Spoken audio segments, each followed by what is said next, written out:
sleep break, it's your fault. She took my coffee. Y'all ready? Yeah, he's just got to press the button. So you just got to press the button. Good morning, everybody. Let's get started. Thank you for your patience. Good morning. I'm Diego Mayor Todd Gloria. With me this morning is City Council member Dr. Jennifer Campbell, whose district we are in this morning, Dana Topple, who is the incoming CEO of Jewish Family Service of San Diego, and Nathan Watkins, a member of the Midway Pacific Highway Community Planning Group, as well as a board member for Urban Core San Diego. Additionally, from our city team, forgive me, I missed the chairman, I apologize. Chairman of our San Diego County Regional Airport Authority, Gil Cabrera. Mr. Chairman, thank you for being here. And then from our city team, Christina Peralta, Deputy Chief Operating Officer of the city, Rania Aman, who is a city engineer and the director of the Engineering and Capital Projects Department, as well as members of her incredible ECP team. And then finally, Sarah Jarman, Director of Homelessness Strategies and Solutions at the City of San Diego, along with members of her team. Today marks a major milestone in our battle against homelessness in San Diego. We're here to announce the opening of the newest and largest location in our Safe Parking Lot program for people to sleep safely in their vehicles and to access services that will help them in their homelessness. In a matter of weeks, we will be welcoming the first new participants in this program at this location.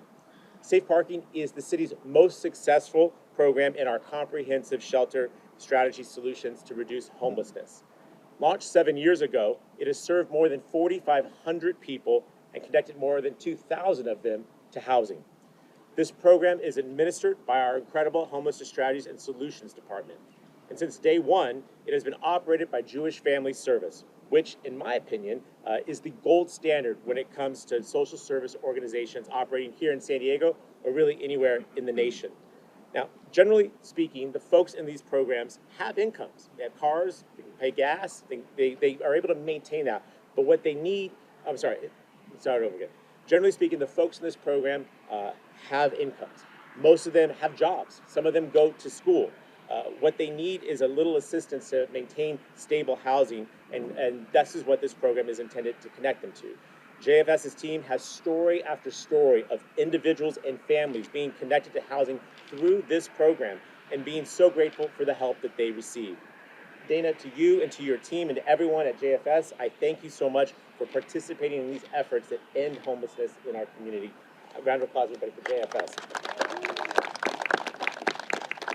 For the public, I want you to know we contract with JFS on an annual basis. And at this location, we can renew the contract through the year 2029, after which this site will be transformed into a water treatment facility as a continuation of our city's pure water project. I also want to recognize our incredible Engineering and Capital Projects Department team for the work they did to prepare this site. Some of you were with me and Dr. Campbell here last year. When you were here, you saw a big pile of rubble, which was from the demolition of the existing military barracks that were here on this site previously. As you can see now, the team at ECP has done a great job of getting this space cleaned up and ready, paved, and ready to serve the community that we'll be inviting here shortly. Rania, to you and your team, thank you so much for your great work. It's incredible, very, very proud. So, you may have noticed, I'll do the counting for you. This site is striped for 190 vehicles, including many parking spaces for large RVs, nearly doubling the current capacity of our city's existing safe parking program. And combined with our city's shelter beds and safe sleeping sites, this brings the total number of options available for our unhoused population to more than 2,500, roughly double what it was just 4 years ago. Lastly, I want to mention the other benefits that come from opening this site. In addition to helping people get back into housing, it also helps us to provide relief to communities that have been living with the impacts of vehicle habitation where it should not be happening. I'm talking about places like the Midway, Sports Arena, Mission Bay Park, and Ocean Beach, as well as parks all across the city of San Diego. Interventions like safe parking, our shelters, and our safe sleeping program are good for all of us. There are now, and I want to acknowledge, there are some who have been trying to keep this day from happening. They seem to think that it's okay to leave people out unhoused and camping in places like our city parks and along our sidewalks. They seemingly are okay with the large number of RVs that are parked in front of private property, where they're impacting both residents as well as not connecting those individuals to the services that can end their homelessness. I'm pleased that to date, those obstructionist efforts have failed. The city of San Diego is determined, and I am determined, to do everything we possibly can to help get these people off our streets, into care, and on a path to housing, and to keep our communities safe and vibrant for all of us. The city of San Diego will not be deterred in these efforts, and as always, we invite other local cities, the county, to get into this game and help us to address this issue more aggressively. With that said, it is my pleasure to introduce a great partner in this effort, as well as all efforts, a champion for this project and a champion for her district, Councilmember Dr. Jennifer Campbell. Dr. Jen?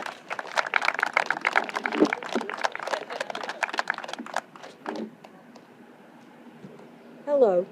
Thanks for coming today. This is really an important day. Thank you, Mayor Gloria, for the introduction. It's such a pleasure to be able to work with you. It's an honor to be here today to open this newest safe parking lot in the district that I represent, District 2. The Safe Parking Program has proven to be one of our most successful homelessness programs. When people living in their vehicles enter the lot, they are immediately assigned to professionals who can guide them to resolve the problems that led to their homelessness.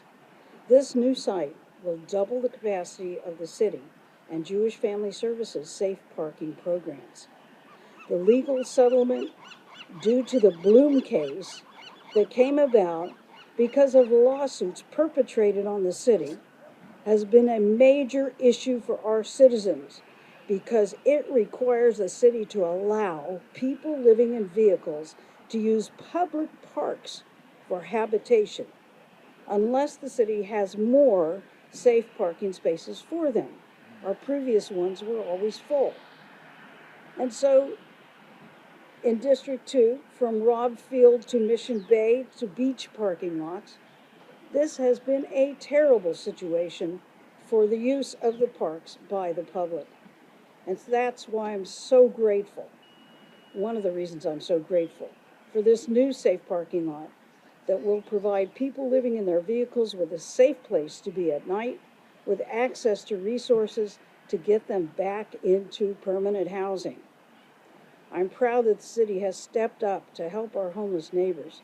Here in District 2, we have many successful shelters and safe parking lots, from the Rose Canyon Yard safe parking lot in Claremont, the 2 Home Key projects in Midway and Ocean Beach, the Harm Reduction Drug Rehabilitation Center in Midway. I'm going to do an airplane pause. The large shelter on Rosecrans. Speaking of the shelter on Rosecrans, I have heard that the county intends to demolish the county lab that is located on that site, along with the only psychiatric county hospital in the county. Thus, they would be removing the electricity, water supply, and sewage disposal from our Rosecrans shelter. Our shelter there is located just behind that facility. This cannot be allowed. We cannot let them dump the 120 people who are getting help in that shelter to find permanent homes. We cannot allow the county to put them back on the street. The county and the city are working together to try and work something out so that the psychiatric hospital's electricity, water, and sewage disposal can be reconnected so that it helps that sprung tent, so that that can remain as a shelter for as long as we need it. We must not go backwards. We must help our homeless citizens. If we hadn't been working so hard, I've been on council 7 years now, and if we hadn't been working so hard these past 7 years to build affordable housing, shelters, to help the homeless with our safe parking lots, with our safe sleeping lots, if we hadn't done that, we would probably have 15,000 homeless people on our streets instead of 2,000 today. We must continue to work so hard to provide the next 2,000 places where our homeless people will be able to have their own place where they can stay safely, live safely, and have their lives again. We cannot stop. The latest new place in Claremont, in District 2, is called the Paul Downey Senior Residence in Claremont. And this is only one of 4 new apartment buildings that will provide over 400 affordable units for seniors, families, and veterans who have been homeless. This is a county-city project that we're doing together. This is county land that they're using to provide 4 apartment houses so that formerly homeless will have homes. This is very important. This is a big deal. This is happening in District 2, along with all those other things that we have provided in District 2 for the homeless. And guess what?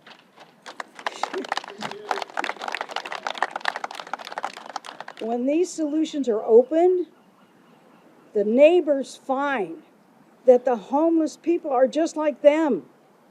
All people are just people. Every human being deserves a break. And if you're having a hard time, your neighbors must come together and help you. And that's why the people of my district, the city of San Diego, the county, that's why we do this. And I will say to the other council districts, some of which have never opened even one facility to help the homeless, I ask you, welcome the service providers for shelters, make treatment centers, safe sleeping, safe parking. Open these in your districts, and we will be able to solve our homeless problem. And I want to thank our mayor for his continued leadership in addressing this crisis. I would like to also let Jewish Family Service, which has provided social service to San Diego for over 100 years. I want to thank them for the excellent outcome of their program, the wonderful job that they have done to get people permanently housed. Thank you also to the many other providers of care and shelter in our city. When we all work together, we get things done. I want to thank our city departments, who you heard from the mayor, have done so much to make this possible.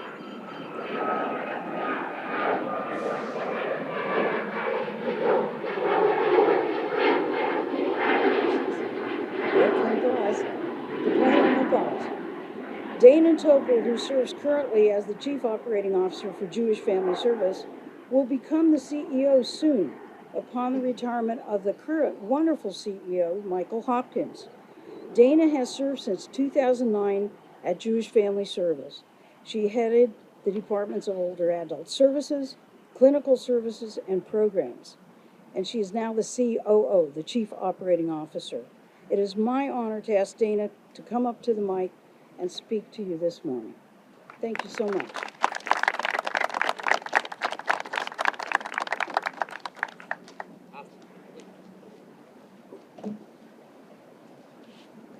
Good morning.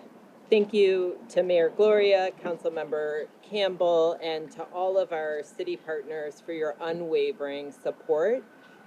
I'm also deeply grateful to the individual donors, to JFS, who also make this work possible.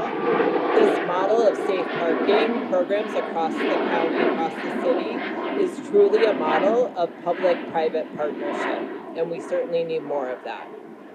As you've already heard today, the Safe Parking Program is more than a place to park. It is a pathway to stability, to hope, and to a brighter future. Jewish Family Service has proudly operated the city's safe parking sites since the program's inception. In fact, the program began, as you heard, 7 years ago on our very own Joan and Irwin Jacobs campus. And as you've also heard, we've served over 4,500 San Diegans to date, including 650 children. Each and every night, our case managers offer a wider range of client-centered services, all delivered with dignity and with care. We support veterans, seniors, college students, and working families. Many are experiencing homelessness for the very first time. Most have income, and all are seeking a bridge to stability. In the first 3 months of this year alone, of 2025, 55% of participants moved into more secure housing. That's remarkable. And let me just share a couple of examples of who we serve to remind you. These are our neighbors, our community members. One, a single mother of 3 was able to build savings, secure housing, and now is pursuing a master's degree in nursing. Another, a 62-year-old woman reunited with her family. She found permanent housing and was able to move into that permanent housing with her pets. In closing, I remind you, these are real people. They're not just numbers, they're not just statistics. And we are proud of this work, and we're committed to doing even more. Thank you for believing in the potential of every San Diegan that we serve, and let's keep moving forward together. It is now my pleasure to introduce to you Nathan Watkins.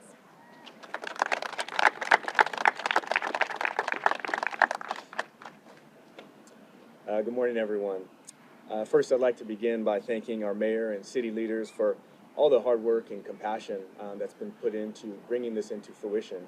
I know it's no easy task. So, last year, I had a very close friend of mine go through some really rough times.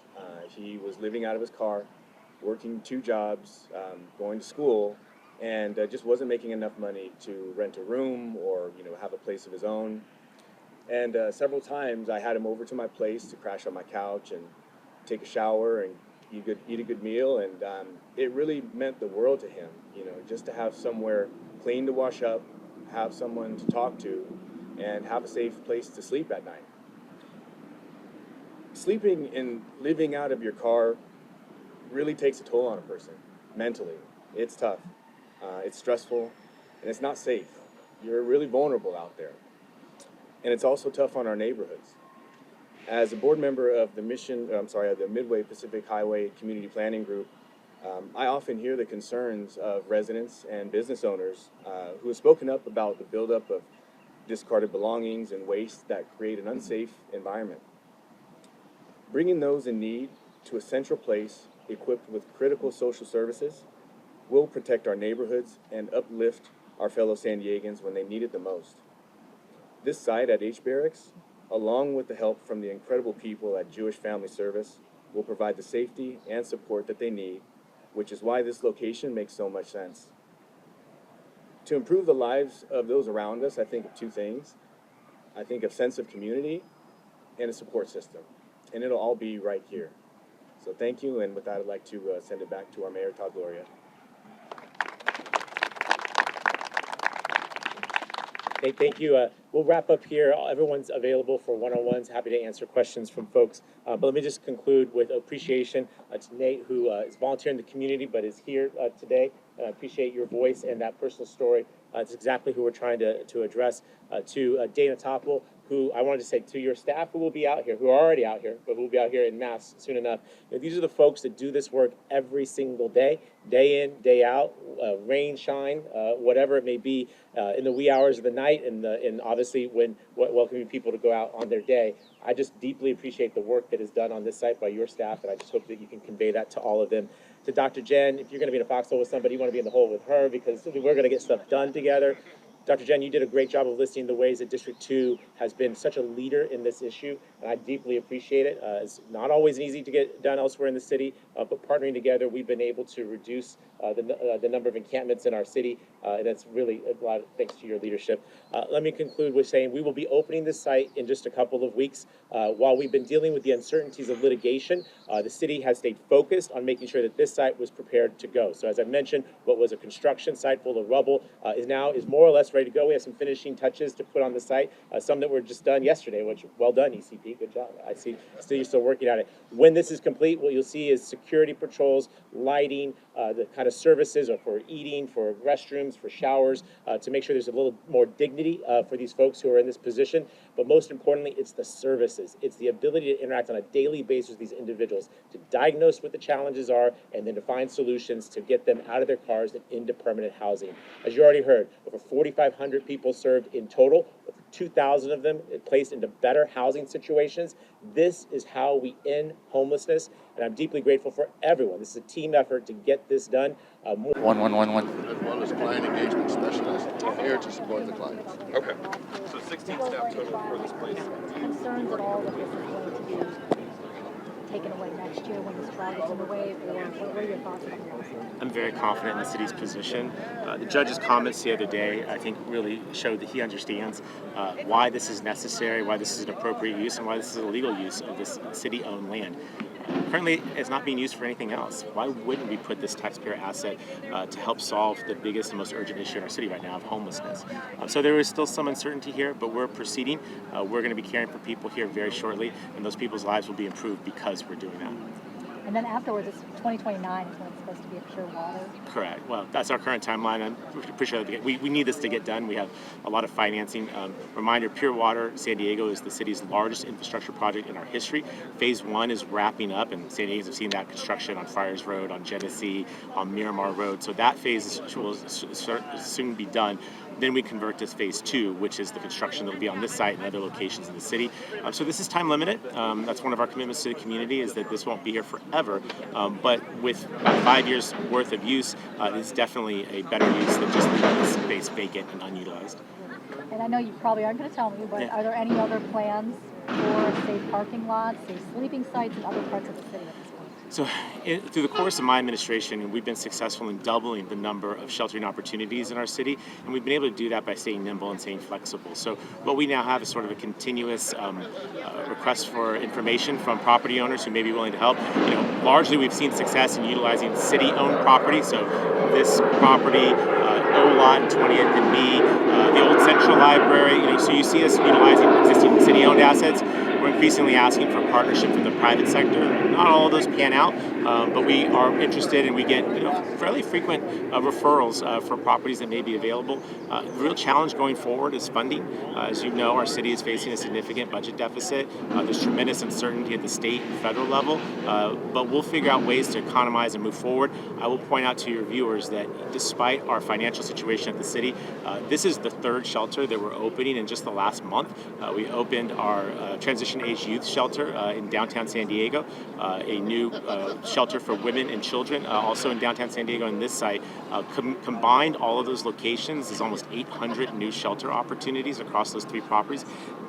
So despite the financial challenges of the city, we're going to continue to make investments here, and I want to make sure your viewers understand we're doing this because it's cheaper to do this than to leave people unhoused. When folks are unhoused, they rely on our paramedics to get them to the hospital. They rely on emergency rooms rather than go to see a doctor. They interact with law enforcement. We require sanitation work and hosing down of sidewalks. That all comes at tremendous taxpayer expense.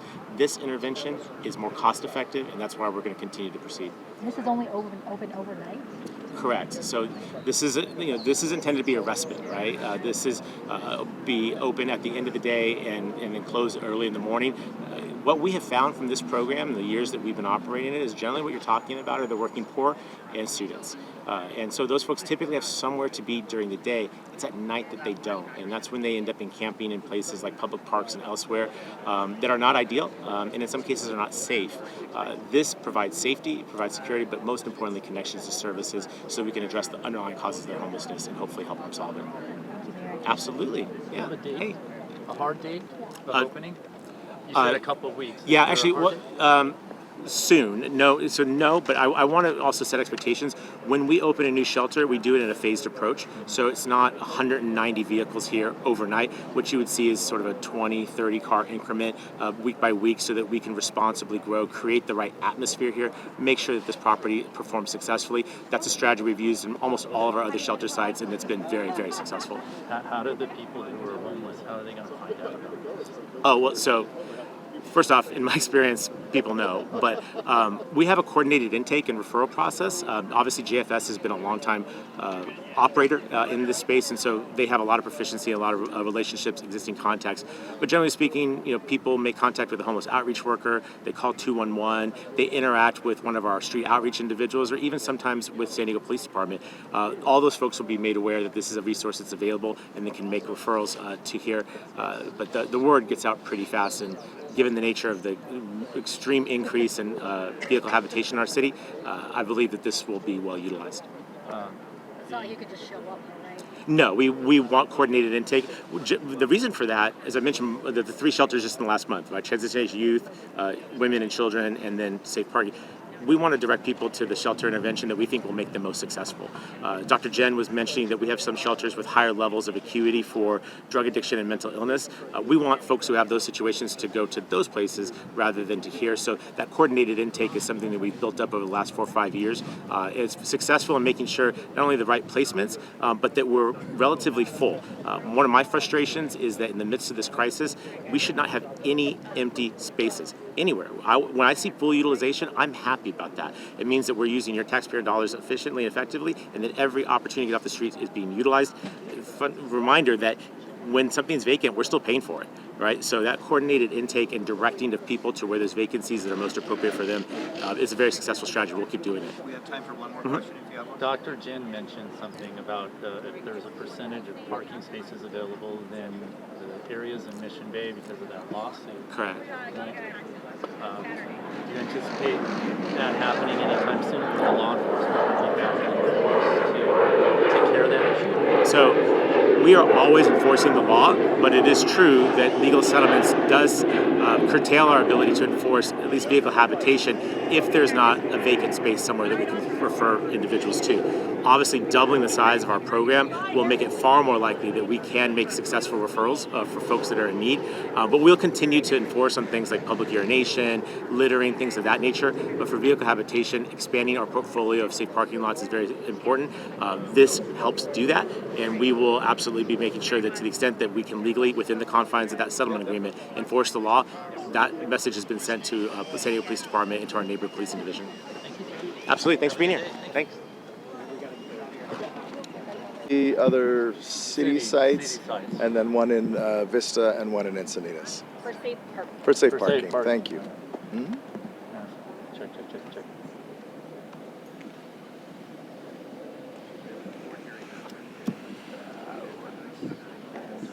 The other one.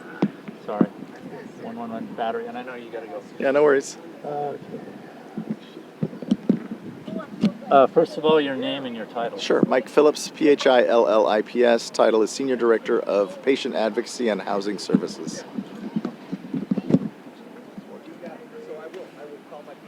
Okay.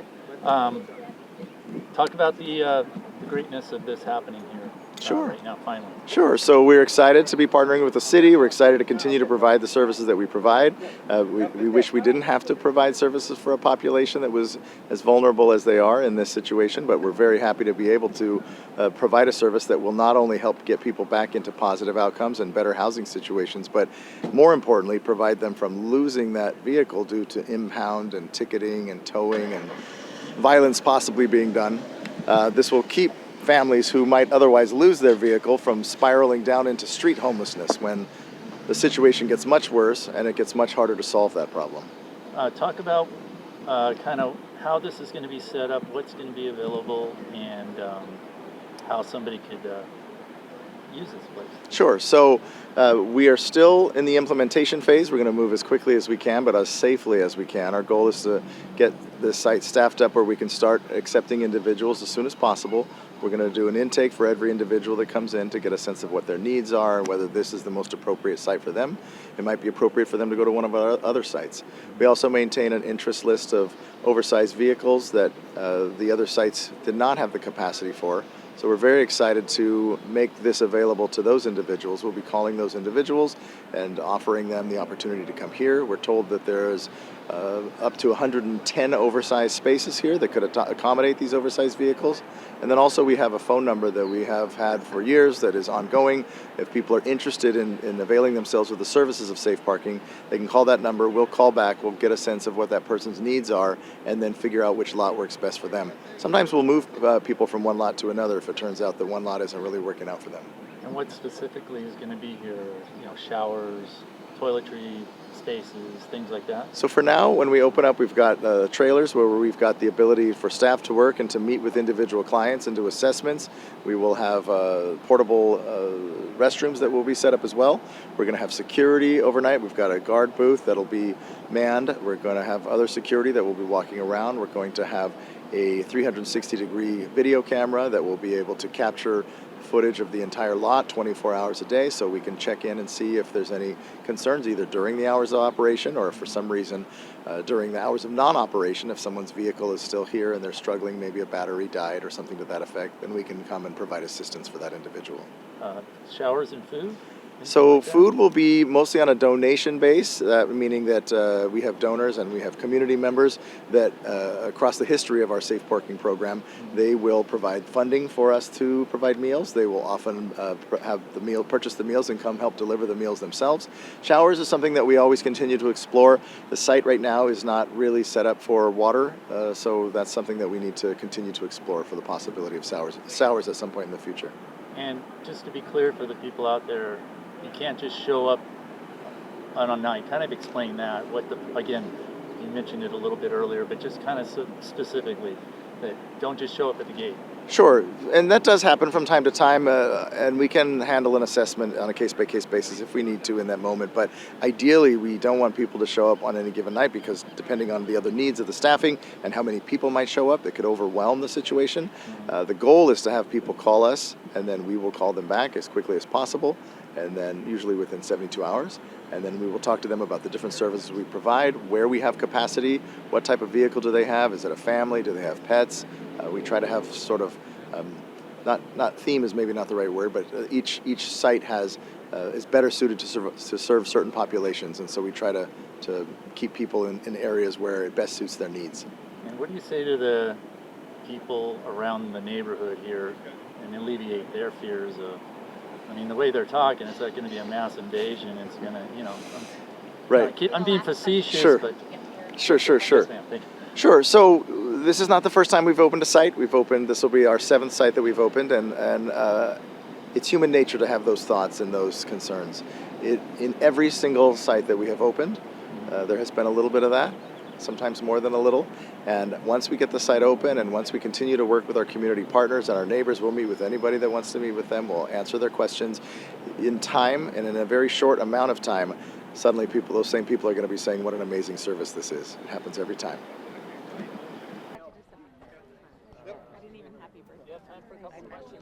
Boss? Yeah. Do you have time for questions? No. No, we got it. Thank you. Sorry, we got it. Let's get on the phone.